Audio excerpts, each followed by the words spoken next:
Kita sampai ucapan Hasan Basri. Hasan Basri seorang tabi'i. Beliau mengatakan, "Unzilal Qur'anu liyu'mala bihi." Al-Quran diturunkan untuk diamalkan. Al-Quran diturunkan untuk diamalkan. Al-Quran memerintahkan salat, kita salat. Al-Quran memerintahkan kita salat, kita salat. Al-Quran melarang makan riba, kita jangan makan riba, dan seterusnya. Fattakhadhan nasu tilawatahu amalan. Lalu muncul sekelompok orang yang menjadikan atau menganggap atau meyakini bahwa membaca Al-Quran, tilawah Al-Quran itu amal.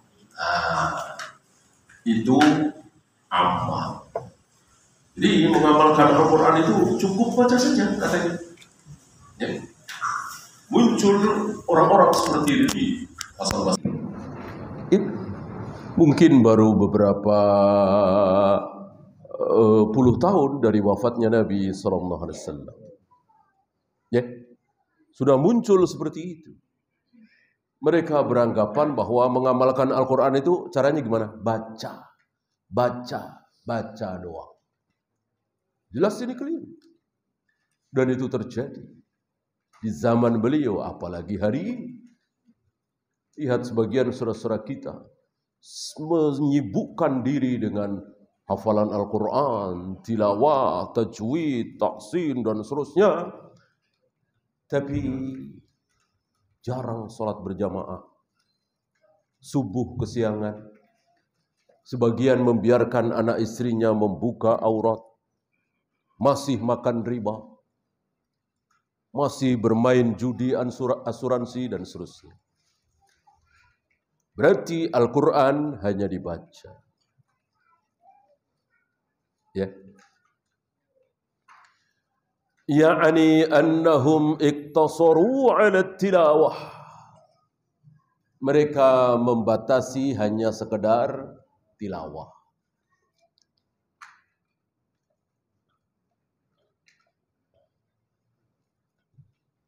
Bahkan kalau antum tahu di beberapa daerah di negeri kita ini, sampai ada yang dibela-belain muntah-muntah sampai hampir 1 jam. Tentu tidak enak ini, mengeluarkan dahak, ingus dari hidungnya. Tujuannya apa? Suaranya bagus kalau baca Al-Quran. Gitu. Ya, kalau ini dibarengi dengan tauhid, dengan sunnah, insya Allah tidak apa-apa. Ini dengan tidak peduli dengan pelajaran tauhid, tidak memperdulikan mana sunnah, mana bid'ah. Habis waktunya hanya sekedar memperbagus. Ya. Padahal para sahabat tidak ada yang seperti itu, tidak ada yang takalluf, yang suara menakjubkan. Jangankan kita, jangankan para sahabat, Rasul saja takjub. Saking takjubnya beliau mengatakan, engkau diberi tenggorokan seperti tenggorokannya Nabi Daud. Siapa? Abu Musa al-Ash'ari. Saat beliau membaca Al-Quran, Di rumah beliau dalam salat malam, Nabi lewat dan beliau menyempatkan diri sejenak untuk mendengarkan.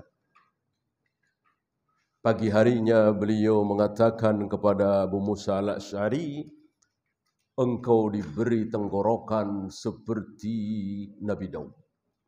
Nabi Daud diriwayatkan ketika beliau melantunkan ayat-ayat Allah dalam kitab Zabur, itu jangankan manusia, hewan-hewan saja berhenti bersuara. Kayak apa merdunya, kayak apa indahnya. Ya kan? Kan antum tahu ada binatang-binatang tertentu itu tertarik dengan suara merdu, ular misalnya atau apa, umumnya lah. Ya. Saking merdunya, maka binatang-binatang itu diam mendengar suara Nabi Daud.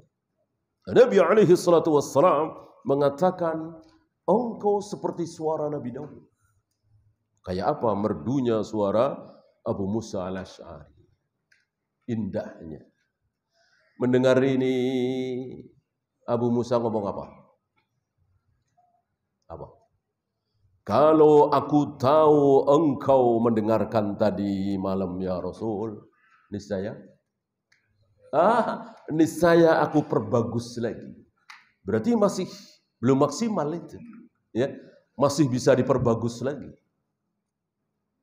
Ya.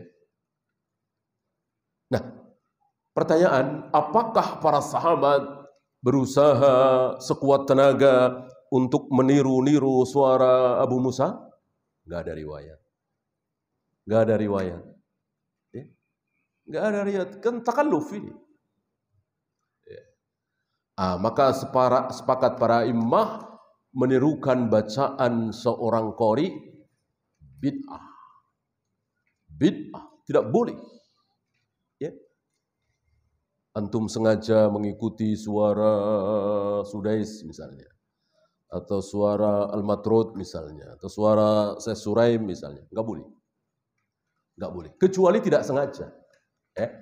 Murid terhadap gurunya, hampir setiap hari dia mendengarkan lantunan suara gurunya, ya mau nggak mau. Ya. Tapi kalau sengaja mengikuti bacaan seorang qori, ini bid'ah. Tidak boleh. Mana dalil? Lihat para sahabat. Yang Rasul saja kagum, tentu para sahabat lebih kagum lagi. Tapi tidak ada riwayat para sahabat itu berusaha menirukan gaya nada dari Abu Musa al-Asy'ari. Ya, sendiri-sendiri.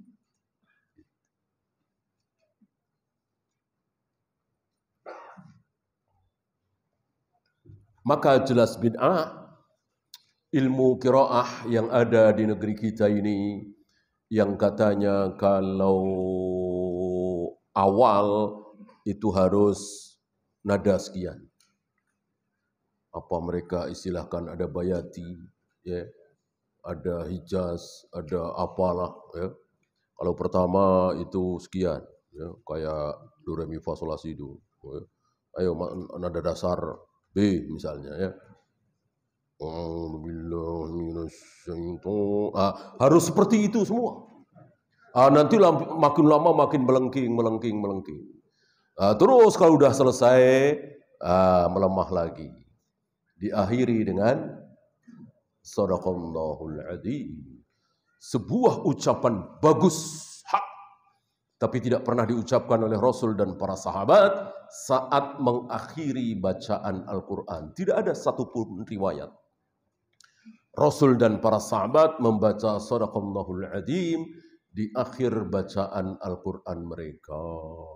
Kalau itu baik, tentu sudah dicontohkan oleh Rasul dan para sahabat. Lau kana khairan lasabakuna ilaih. Maka membaca Shadaqallahul Adzim di akhir bacaan Al-Quran jelas bid'ah. Kullu bid'atin dalalah wa kullu dalalatin finnar.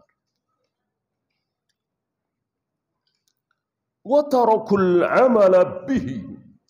Lalu mereka meninggalkan amal. Amalnya jauh dari sunnah. Sebagiannya jauh dari tauhid. Bahkan barangkali antum pernah dengar Ada satu pesantren yang santri-santrinya diajari untuk menghafal Al-Quran agar cepat, agar lancar, agar mungkin bacalah Al-Quran sambil mengelilingi kuburan syekhnya, kuburan wali di situ. Innalillah. Ya. Ini jauhnya mereka dari ilmu. Ilmu yang sangat besar, ilmu tauhid. Kalau mereka faham tauhid, tidak mungkin mereka mau melakukan ini. Apa hubungannya mudah menghafal Al-Quran mungkin dengan kuburan? Tidak ada hubungannya. Kuburan hubungannya dengan kematian. Kalau kita mau ingat mati sehingga kita menjauhkan diri dari berbagai macam maksiat, datanglah ke kuburan. Berziarahlah. Ya. Barangkali ada di antara kita yang pusing, yang gelap mata, kalau enggak nyuap, kalah terus tendernya dan seterusnya, silahkan datang ke kuburan. Ya. Lihat si A, lihat si B, lihat si C yang telah mendahului kita. Dan pasti kita akan menyusul. Adapun beribadah, solat, baca Al-Quran, dan seterusnya tidak ada hubungannya dengan kuburan. وَمِنْ ذَلِكَ أَنَّ أَحَدَهُمْ يَقْرَأُ فِي مِحْرَابِهِ بِالشَّاذِ. Ada sebagian dari mereka yang duduk bersila, berdiam diri di mihrab. Mihrab, tempat yang dijadikan khusus sebagai tempat ibadah. Dalam Islam tidak ada. Ya. Di nabi-nabi terdahulu mungkin. Nabi Zakaria punya mihrab. Ya. Apakah ini menjadi sunnah? Nanti dulu. Lihat Rasul dan para sahabat. Adakah Rasul dan para sahabat punya tempat khusus untuk ibadah? Tidak ada. Tidak ada. Maka jika kita memiliki rumah yang besar, lalu kita bikin sebelah pojok sini atau sebelah sini tempat khusus untuk sholat. Istri kita, anak perempuan kita. Apakah ini sunnah? Tidak. Bukan sunnah. Biasanya suka ada rumah besar, lalu ada musola khusus. Di pojokan atau sebagiannya di luar rumah. Sepertinya ini baik, tapi bid'ah. Tidak ada satupun contoh dari Rasul dan para sahabat melakukan hal seperti itu. Di zaman sahabat tentu ada beberapa yang memiliki rumah besar. Tapi tidak ada satupun yang memiliki mihrab. Tempat khusus untuk beribadah.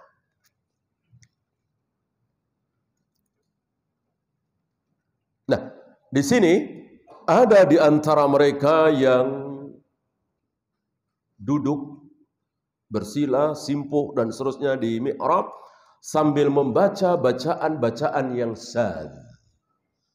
Bacaan-bacaan yang syadz seperti Ihdinas siratal mustaqim.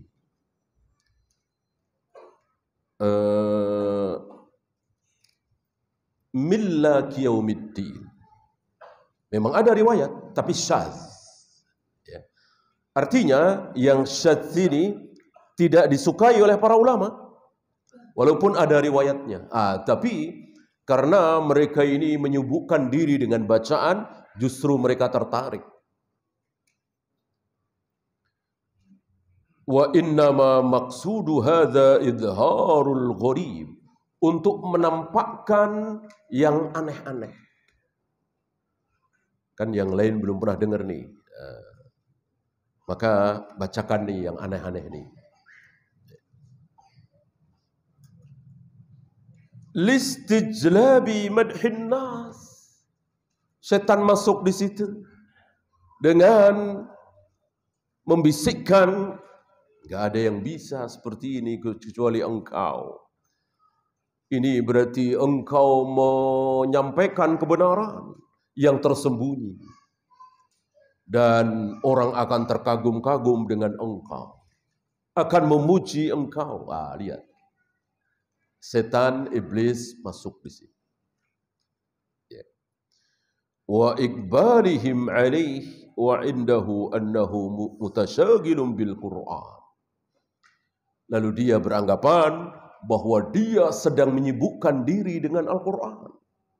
Istilah kalimat menyibukkan diri dengan Al-Quran, kalimat yang luar biasa. Bagus sekali. Tapi tentu maknanya, tafsirnya, maksud Allah di dalam ayat itu apa? Bukan berhenti di bacaan panjang apa pendek, sekian, dan seterusnya. Bukan berhenti di situ. Iblis menipu para qori. Disibukkan terus. Akhirnya dia tidak tahu. Dia heran. Sholat mesti pakai sutroh segala. Gak tahu dia. Karena sibuk dengan ini.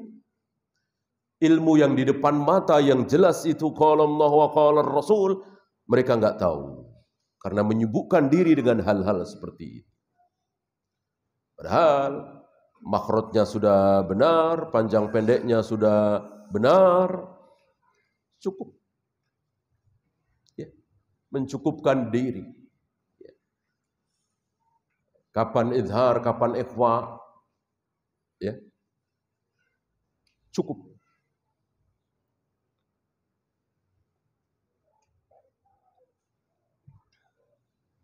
Inilah langkah yang kesekian, kan ada 5 langkah, antum masih ingat?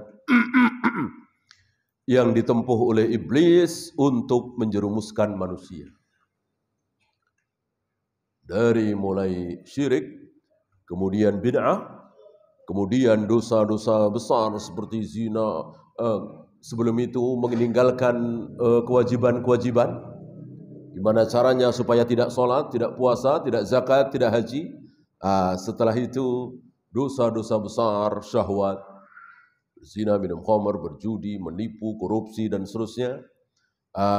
Kemudian amal-amal mafdul. Dikerjakan, dipentingkan, dinomorsatukan. Lalu meninggalkan amalan-amalan yang fadil, yang lebih utama. Disibukkan dengan bacaan-bacaan Al-Quran, padahal sudah terdengar qomat. Dengan dalih nggak apa-apa, ini ilmu. Ya. Tidak seperti itu. Salat boleh diakhirkan, salat berjamaah boleh diakhirkan karena membahas ilmu. Itu kalau keputusan imam. Imam di masjid ini mengatakan, ya sudah nanti saja salat Isya jam 9. Kita lanjut ta'liq. Boleh, bukan sendiri-sendiri. Jangan salah faham dengan sabda Nabi alaihi salatu wassalam, ini waktu terbaik. Ini waktu terbaik salat Isya. Yaitu hampir tengah malam, mungkin jam 11-an. Ya. Para sahabat menunggu, banyak di antara mereka yusma'u ghotituhu. Terdengar dengkurnya. Tapi sambil duduk. Dan ketika Nabi datang, Bilal qomat, maka mereka semua berdiri sholat, tidak mengambil air wudhu lagi. Bayangkan, berapa jam itu? Isya normal kan mungkin setengah 8, jam 8 ya. Ini hampir tengah malam, berapa jam itu. Kesabaran mereka menunggu Nabi keluar. Salatnya berjamaah, tetap berjamaah. Bersama siapa? Bersama imam. Bukan sendiri-sendiri. Ya. Keliru kalau ada yang berpendapat Isya itu lebih baik diakhirkan. Ya sudah. Nanti jam 10, nanti jam 11, nanti setengah 12. Ini tidak benar. Imam yang menentukan. Kalau imam, jangankan sholat isya, sholat duhur diakhirkan, boleh.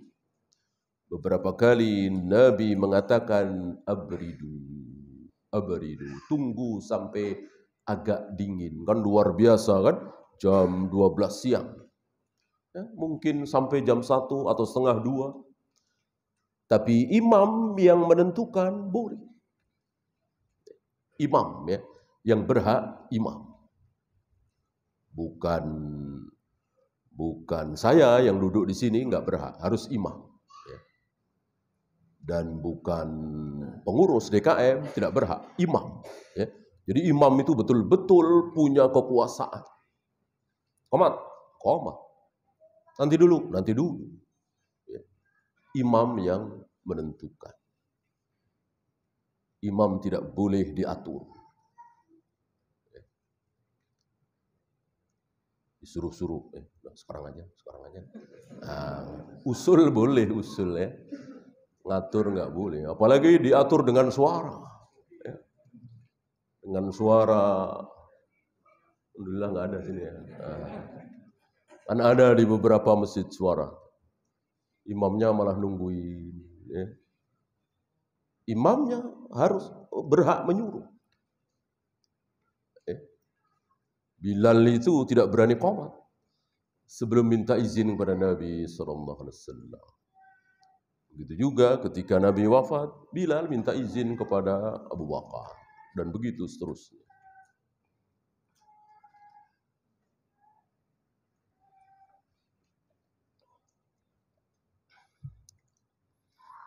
Wa minhum man yajma'ul qira'at. Dan di antara mereka ada yang mengumpulkan bacaan-bacaan yang bermacam-macam. Ada Malik, ada Malik, ada Malak, bahkan ada juga yang Milk Yaumiddin, Malak Yaumiddin. Kalau pendek banyak ya. Saya kira imam-imam, sebagian imam Masjidil Haram kadang panjang, kadang pendek. Maliki Yaumiddin, kadang Maliki Yaumiddin. Adapun Malikin Nas, saya kira tidak ada riwayat panjang. Malikin Nas artinya sama kan? Maliki Yaumiddin, Malikin Nas sama. Tapi di sini panjang, boleh pendek. Di sini pendek, tidak boleh panjang. Dan semuanya harus berdasarkan riwayat dari Rasul dan para sahabat. Dan untuk hal ini mutawatir. Maka untuk Al-Quran sudah tidak perlu lagi ini sahih apa dhaif, mana sanadnya, tidak ada. Beda dengan hadis. Innamal a'malu binniyat misalnya, sahih apa tidak? Bunyal Islam ala khamsin, ini sahih apa tidak? La tusaddur rihal illa ila thalathati masajid. Ini sahih apa tidak? Adapun qul a'udzu birabbin nas malikin nas, ini sahih apa tidak ya? Enggak ada. Enggak butuh sanad. Enggak butuh sanad untuk mengetahui sahih dan tidaknya ayat-ayat Al-Qur'an. Karena semuanya mutawatir dan sudah dijaga oleh Allah. Inna nahnu nazzalna dzikra wa inna lahu lahafidun. Aku yang menurunkan Al-Quran dan aku sendiri yang menjaganya. Lihat, hadis-hadis Nabi dijaga oleh ribuan ulama. Dari Bukhari, Muslim, Abu Daud, Nasai, Tirmidzi, Ibnu Majah, ribuan ulama menjaga hadis-hadis Nabi. Jangan sampai tercampur antara yang sahih dengan yang dhaif, dengan yang maudhu. Masih kecolongan apa tidak? Masih padahal ribuan ulama yang menjaga kesahihan sabda Nabi. Ya, Al-Quran tidak ada satupun yang menjaga. Siapa yang menjaga? Allah sendiri. Luar biasa. Semakin yakin kita bahwa Al-Quran betul-betul dari Allah. Gak ada perselisihan. Sempat berselisih beberapa tahun saja. Dan perselisihan itu, ini benar. Ada berapa? Ada 7. Ada 7. 7-7-nya benar. Gitu. Karena awal mula Jibril membawakan ayat Al-Quran, Nabi menawar. Nabi menawar. Karena Jibril membacakan ayat Al-Quran dengan 1 huruf. Huruf yang dimaksud di sini mungkin bahasa kita dialek. Ya. Dialek Arab kan beda-beda. Ada Quraisy, ada ini, 7. Ya. Agak sulit mencontohkan bahasa Indonesia. Bahasa Indonesia cuma 1.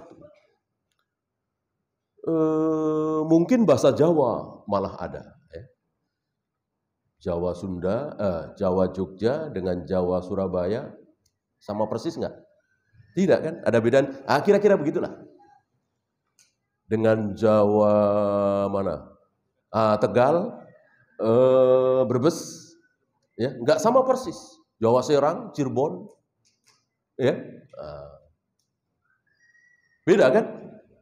Nah, kira-kira itu begitu bahasa Arab. Ada 7. Nah, maka Nabi meminta kepada Jibril untuk dibawakan semua. Allah mengabulkan permohonan Nabi lewat Jibril ini dan turun dalam 7 ahrufin. 7 huruf, 7 dialek. Ya. Agak sulit mencontohkan karena memang di zaman Utsman saja tinggal 1, yang 6 dibakar. Ya. Ambil contoh misalnya ta'ala dengan halumma. Artinya kan sama. Kemari. Tapi ta'ala dengan halumma kan jauh sekali. Gitu.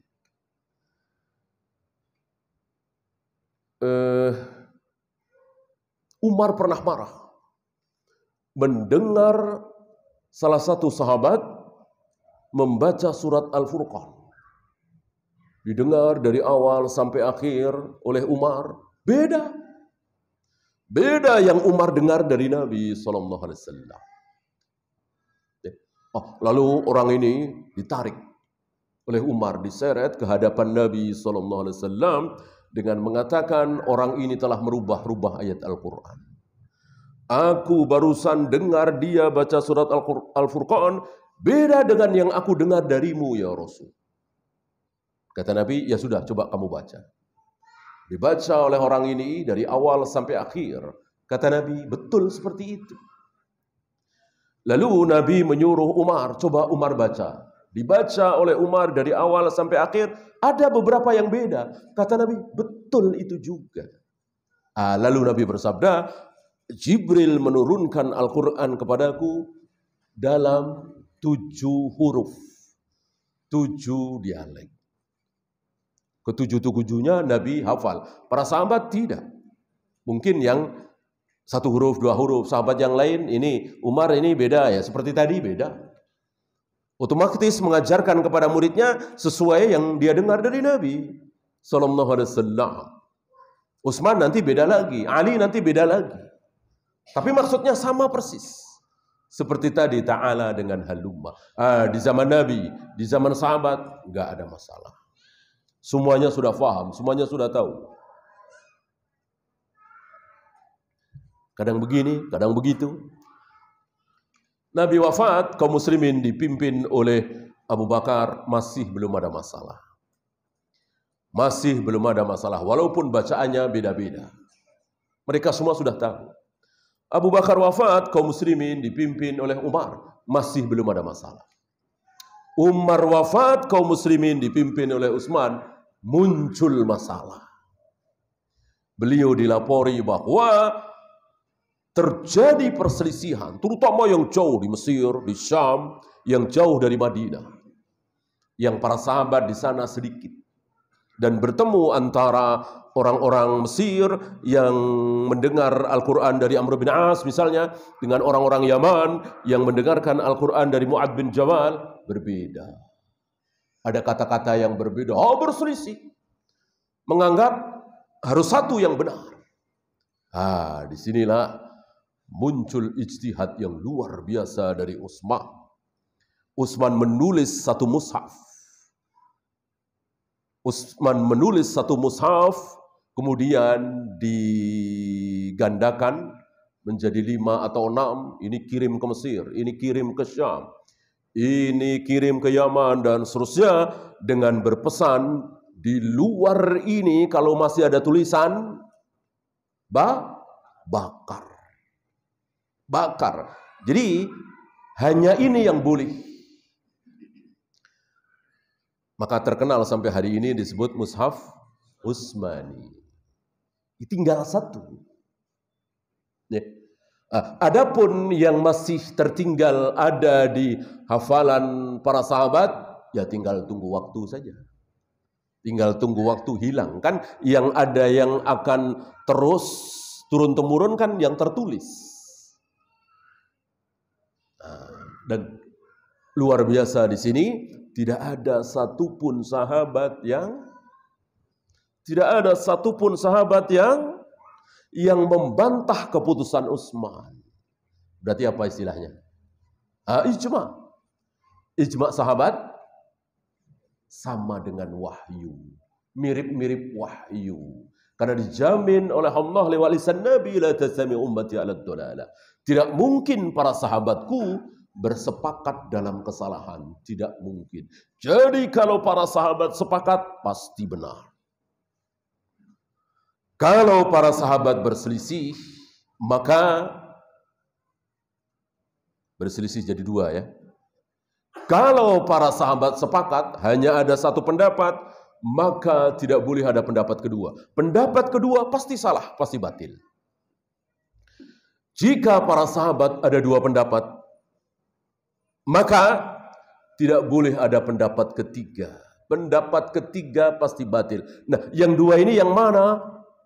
Tinggal dipelajari. Yang aqrab lis-shawab, yang dekat kepada dalil, yang mana?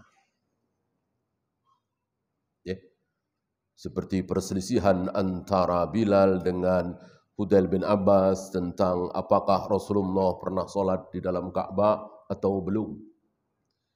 Perselisihan antara Ibnu Umar dengan Utsman, azan 2 kali di hari Jumat itu sunnah atau tidak.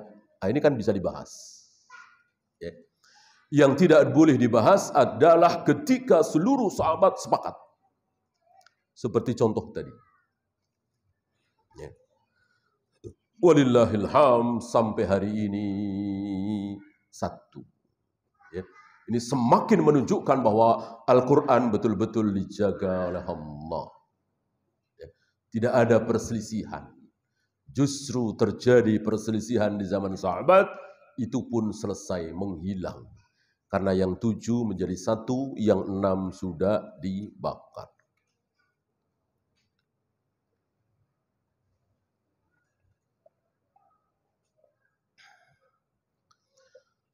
Wa minhum man yajma'u as-sajadat wat-tahlilat wat-takbirat. Ada di antara mereka yang mengumpulkan ayat-ayat sajdah, ayat-ayat yang membahas tentang sujud, ayat-ayat yang berisi tentang tahlil, ayat-ayat yang berisi tentang takbir.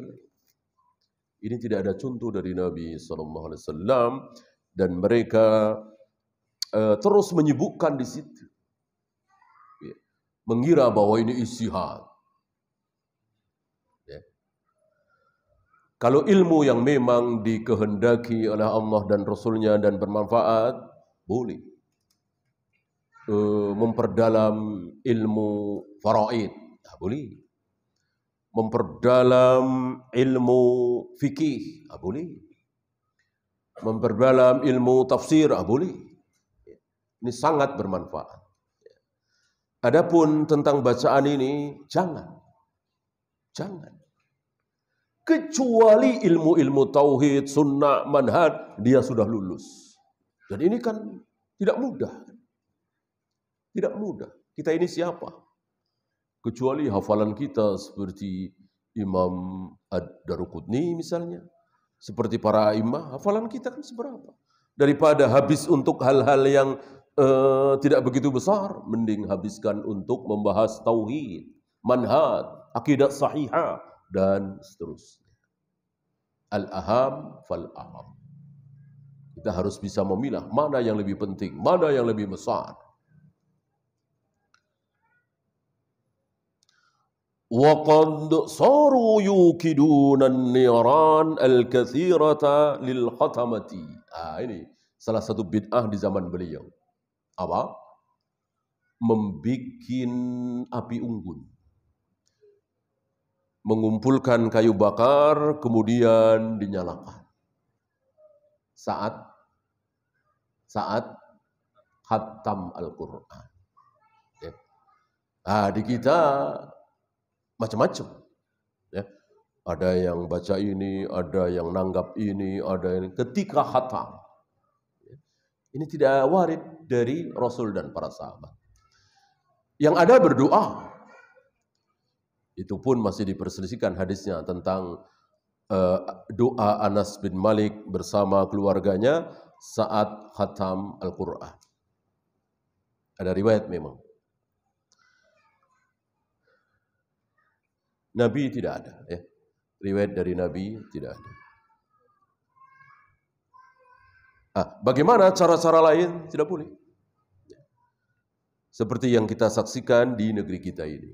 Macam-macam. Fayajma'una baina tadayyi'il mal. Ini mereka menghambur-hamburkan uang. Apalagi hari ini dengan kembang api dan seterusnya. Mubadir. Wa tashabbuhi bil majus.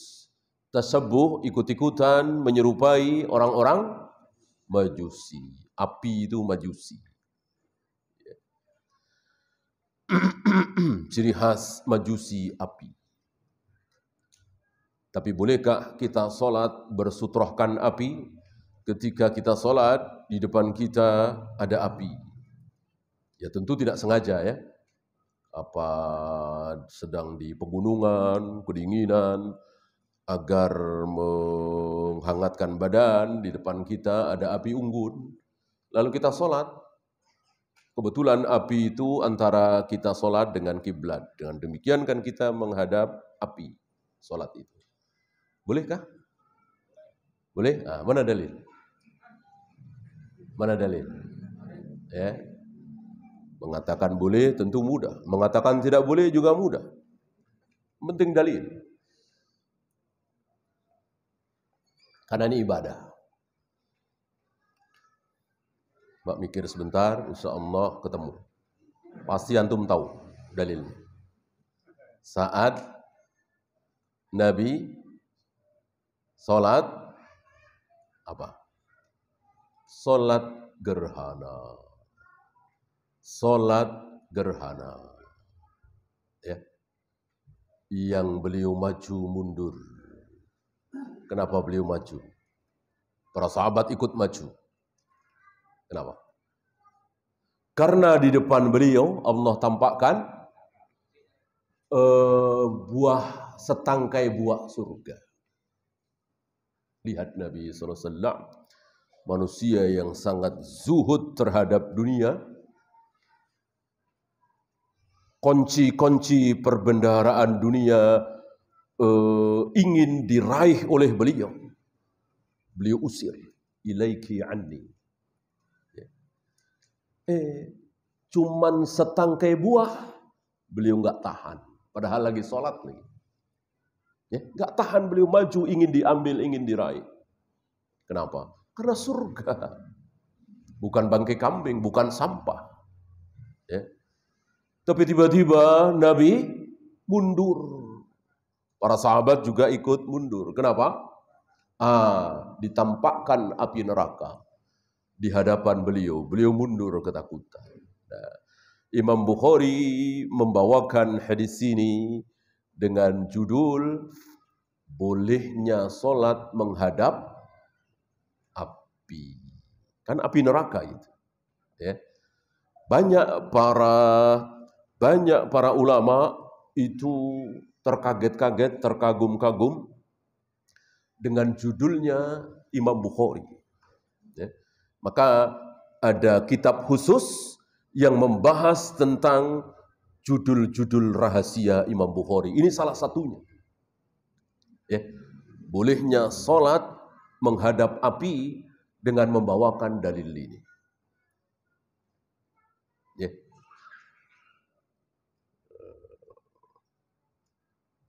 Bahkan antum agak heran barangkali kalau baca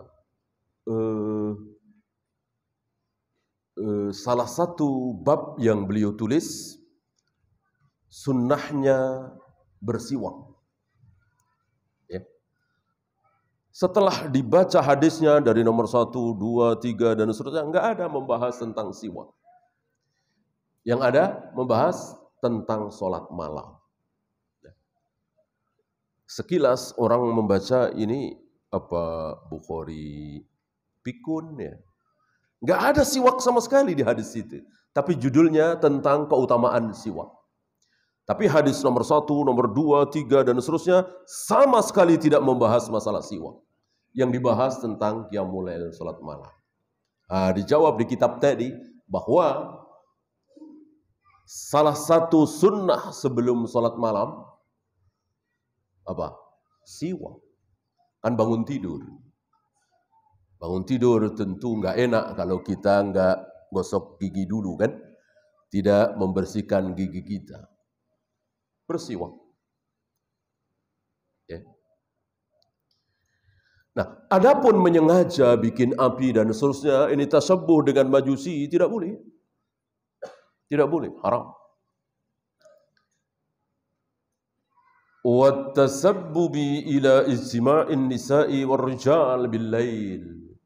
Dan ini juga menyebabkan campur aduknya laki-laki dan perempuan, terutama anak-anak muda, anak-anak remaja di malam hari, dan tentu ini menimbulkan kerusakan. Ini zaman beliau ya, berapa ratus tahun yang lalu. Bagaimana hari ini? Hari ini luar biasa, atas nama khatam Al-Quran, atas nama pengajian, atas nama ibadah, campur aduk laki dan perempuan. Antum pernah dengar barangkali remaja masjid, ya, pengajian remaja masjid. Mereka nggak mau dikumpulkan dengan yang tua-tua. Jadi maunya khusus remaja. Ada lakinya, ada perempuannya, ada ikhwannya, ada awatnya. Itu rame biasanya di beberapa masjid di perkotaan yang nggak kenal manhaj. Pengajian campur nggak mau, khusus remaja dan laki perempuan tanpa hijab. Terjadilah kerusakan di situ. Ramai memang, banyak yang datang. Saling tertarik ya kan. Antum tahu sendiri apa isinya. Ya, pengalaman. Itu yang terjadi. Mana ada Nabi mengajarkan ini khusus remaja, yang tua-tua jangan. Ini khusus tua-tua, yang muda jangan. Enggak ada. Enggak ada. Ya. Wallahu a'lam. Sudah masuk waktu? Silakan azan.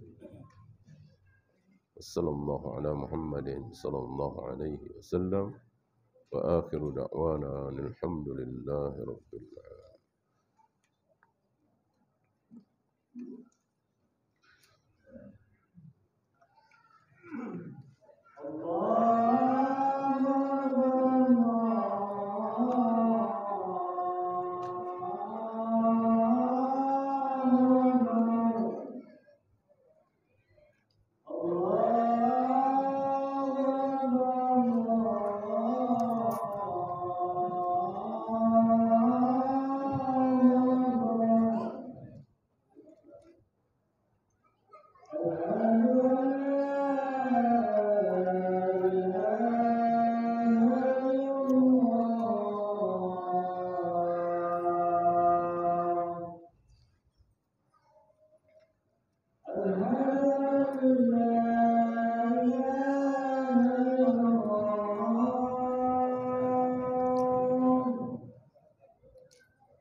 Alhamdulillah, salatu wassalamu ala rasulillah, la hawla wa la quwwata illa billah.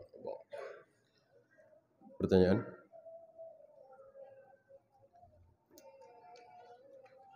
Kita tahu besarnya pahala berdakwah tauhid, tapi dia takut ditangkap berdakwah.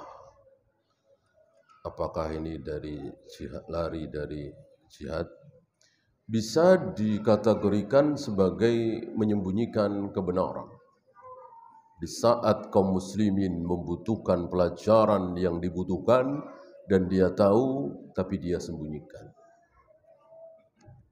Ini bisa terancam. Walaupun ancaman awal adalah man su'ila an ilmin. Barang siapa yang ditanya tentang satu ilmu dan dia tahu tapi dia sembunyikan. Uljima yaumal qiyamati bilijamin min nar. Pada hari kiamat akan dikendali dengan kendali api neraka. Jadi nah, apa yang dibutuhkan oleh kaum muslimin hari ini? Apalagi kalau bukan tauhid, itu yang terbesar. Sementara dia ada waktu, ada tempat, dikasih waktu, dikasih tempat. Kecuali tidak ada yang memberi waktu, tidak ada yang memberi tempat. Ya. Antum lulusan S2, keluaran dari Madinah misalnya. Tentu antum berilmu. Pulang ke sini, ya, ke masjid ini nggak ada yang nawarin. Ke masjid sono nggak ada yang nawarin, nggak ada yang kenal, atau kenal diam-diam aja. Antum nggak wajib, antum nggak wajib, ya, nggak perlu dan nggak harus menawar-nawarkan. Ya, saya S2 loh, Madinah, nggak perlu, ya, nggak wajib. Kalau dikasih waktu, dikasih tempat, wajib sampaikan. Kalau tidak perlu. Kita bukan nabi, kita bukan rasul. Kalau nabi, rasul, iya. Wajib bagi seorang nabi untuk mendatangi satu kaum, mendatangi, disampaikan sebagaimana nabi ke Taif. Adapun selain nabi, selain rasul tidak. Cukup ku anfusakum wa ahlikum nara. Cukup itu keluarga kita. Kecuali dikasih waktu, dikasih tempat. Tentu wajib. Dan waktu tempat itu jelas. Seperti di sini kan ada tempatnya waktu, ya, bukan di medsos, ya, medsos nggak ada tempatnya, ya kan? Ini tempat masjid medsos tidak.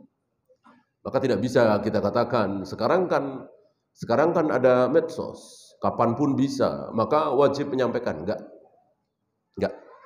bisa dikiaskan seperti itu. Ya. Karena dakwah itu kan butuh kesikohan, kenal. Ya. Medsos, ya siapa yang kenal? Ya kecuali setelah dikenal seperti ini, kemudian medsos dan seterusnya, ya itu sudah otomatis, ya. Wallahu.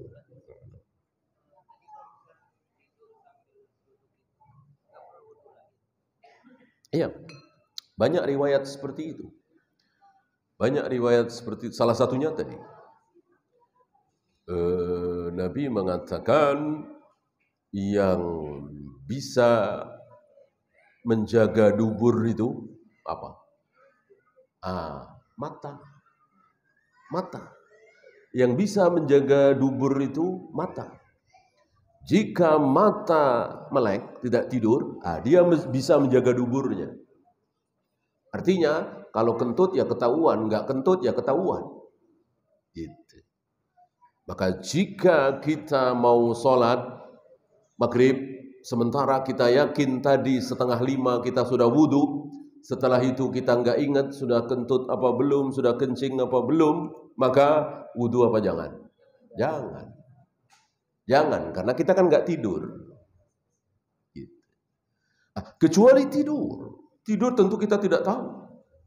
Ya. Balik sono dut, balik sono dut, ya dia nggak tahu. Sebelahnya yang tahu. Ya. Nah, kecuali dia tidur sambil duduk. Ya. Kan terhalang. Mana dalil? Tadi. Ini saya kira dijelaskan dengan panjang lebar di Syarah Sahih Muslim oleh Al-Imam An-Nawawi. Allahu a'lam.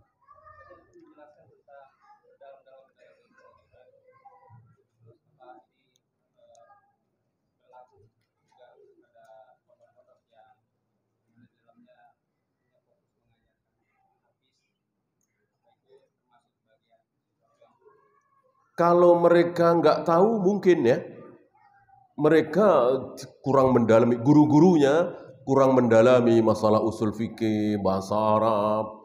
Ya, memang gurunya itu tahunya hafal Al-Quran, lalu ilmunya diajarkan kepada para santri, ya sudah.